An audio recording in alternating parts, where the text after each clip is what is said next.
Morning, it's the 14th of November, and on the 12th of November we had a new addition to our family. Sadie and Ollie. Sadie gave birth to a little girl, £9 2 ounces, Arabella Luthea Dove. So congratulations to Ollie and Sadie. I'm really pleased for you both. Oh, and she's a light little chubby bundle, covered in hair and all. It's strangely hairy for a little baby. So, but yeah, everything's all right. So yeah, congratulations to them too. Terrible day yesterday. About 30 mil of rain here. It's just horrible, and we're expecting another deluge tonight, I think. So yeah, quite a busy day really. Sorted a load of pigs, buggering about with a bit of machinery, all sorts of jobs. It was one of them days where we're just fleeing around, sort of not getting a lot done but being busy. Had to get that sprayer ready. Customer in Scotland wants it, make sure it's as good as it looks, and it is actually. There was an O-ring gone on one at valves, so I buggered about that till 5 o'clock, so I've got that to test today. Anybody want a good heavy duty chassis? And if you're over sort of 45, you probably know what it's off, so you can have a guess. But I think it'd make a right good heavy duty mole plough. Whether it's a bit too heavy duty for a job, but yeah, 450 quid. Yeah, right chassis it is. Or a stone cart chassis. Make a right good stone cart project. So yeah, tell me what it's off. Right, I just took a load of muck out of a cow yard. A bullock yard, a heifer yard in fact. I've just took a load of muck out. I want to put some corn in with some. Oh, I just want to show you one of them bales of straw. What we treated with molasses, people keep asking, and see what it's like inside, see if it's any different. I put 10 litres of molasses on, and just to see if you can make it any better feed than just barley straw. It's one of them straw we've just put in the rack, what we put a bit of molasses on, and you can't tell any sort of difference really. There's no discolorisation, you know, like where you can see where the streaks of molasses have been. But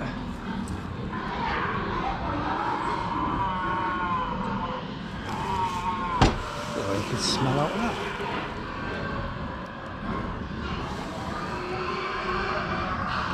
Smells like straw, to be fair. Maybe a little bit sweeter. That's the dust to it.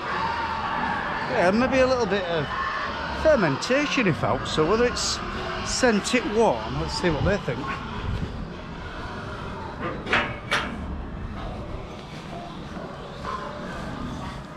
Oh. Someone was cribbing his comments about having our ring in the middle. I don't know. Every situation is different, isn't it? I think it suits because it's easier if we want to put the cattle at that side, the ring's in the middle, we open that gate and run around back and they're out. You know, they sort of thought it was like stupid having it in the middle rather than against a wall, and you get more around it, and I can't see why they criticise that. But anyway, let's see what these ladies think to their barley straw. Not a lot at the minute. They're investigating. They're sort of cautious because they know I'm here like. Oh, they are, they're into it. Actually more of a success than I first thought. Now they've settled down, they're really going at it. So, but it's a little bit musty. I don't know whether it's sent it a bit wrong, whether there's other products what sort of more of a preservative, or whether they need wrapping. But I mean, we put 10 litres per bale on, and I think it's 45 pence a litre, so like £4.50 a bale to treat it. Well, I don't know, you have to sort of add everything up. Yeah, maybe makes it more appetising, but does it make that £4.50 more better feed than normal barley straw? I don't know. Or is it a waste of time and money? Stuff's very expensive, isn't it? I don't know. Just wherever you go, you get fleeced, and yeah, I never think I'm whinging, but yeah, that has to add up, doesn't it?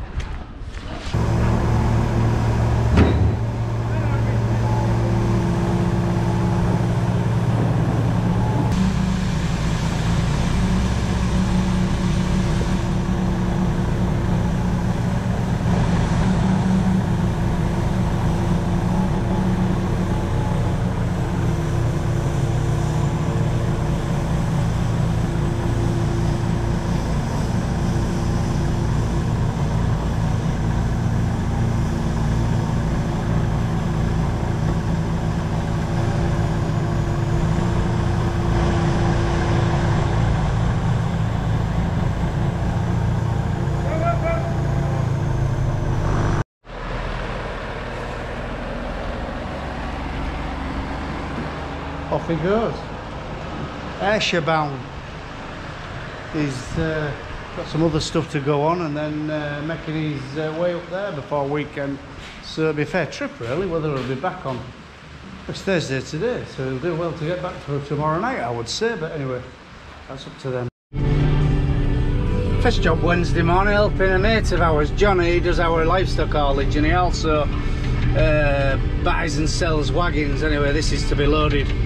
We was going to use our loading ramp, but the wagon's our low, so we're just pushing it on for him.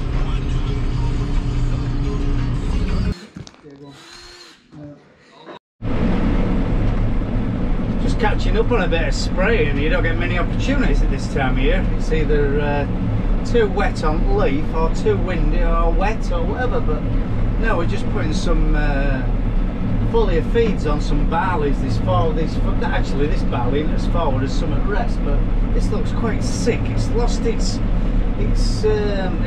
colour out of its leaf, and yeah, it looks a bit sick, so we're just pepping it up with a bit of Foliar feed. There's rest of them to do as a matter of course. For what it costs, this Foliar feed, I don't know, I think it's a must.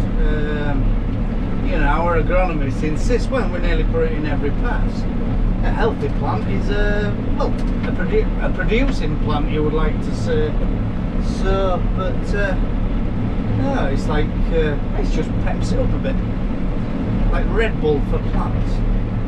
Not that I like the bloody stuff, unless it's got a vodka in it. I don't mind with vodka Red Bull. When it gets to that time of night, you know, when your belly's full of beer and you can't do no more, and vodka Red Bull time. Going a bit hard for that type of thing, but anyway. Yeah, it's ideal conditions actually. Wind's just getting a little bit stronger than I thought, but it's dry on leaf, and that's the main thing, because it's absorbed by the plant through its leaf.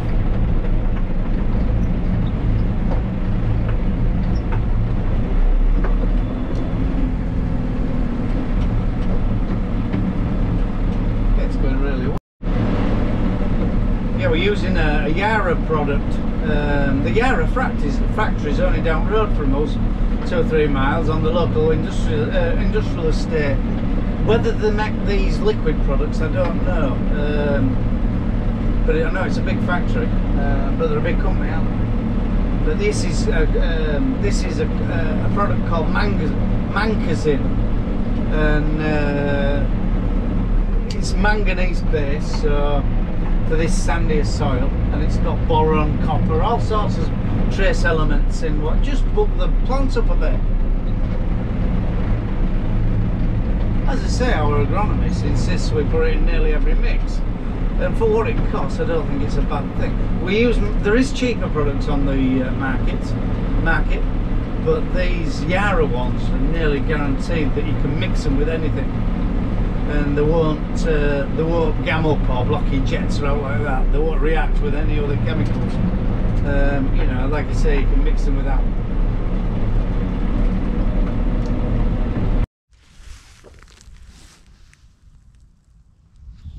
You can see how far in front our winter barleys are. It's not all like that, I mean, but yeah, I mean 19 degrees yesterday. I picked that up while I'm here.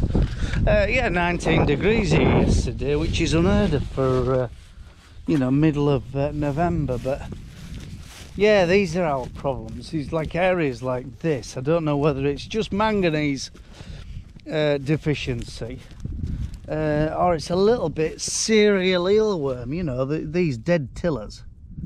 They're dying, but usually you can tell. Actually, that's got quite a root on it. Yeah, actually, that's very.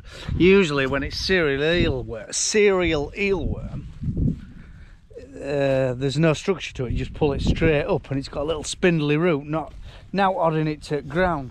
To be fair, now I'm paddling in this, I think this foliar feed will really buck it up. Don't think it is eelworm, and these will tiller like mad in spring. So. Yeah, that's all right actually. I'm quite pleased with how that was, because I expected when I grabbed out of that little plant they'd have nothing holding it to ground. Because what the eelworms do, I think they eat the roots as they grow. You can't see them. They're tiny. You probably can under a microscope, but I don't know how to combat it really, because we've got our land is very varied in the Vale of York. I mean, we can have like high banks of sand here, and then there's some heavy down there. Then them silver birch tree, there's some heavy there, and the next field's quite heavy. You know, very bodied land. And you can have like blowaway sand to gravel to heavy to blowaway sand in the same field. You know, it's as I say, very varied. But cereal eelworm, I don't know. They reckon if you put a hell of a lot of muck on, they don't like that, and it keeps your plant a lot healthier to grow away from its problem. These foliar feeds help as well. Just keeps it a little bit healthier and more growing away from its problems, so it buries its roots before they get eaten, sort of thing. That makes any sense? I'm confusing myself a little.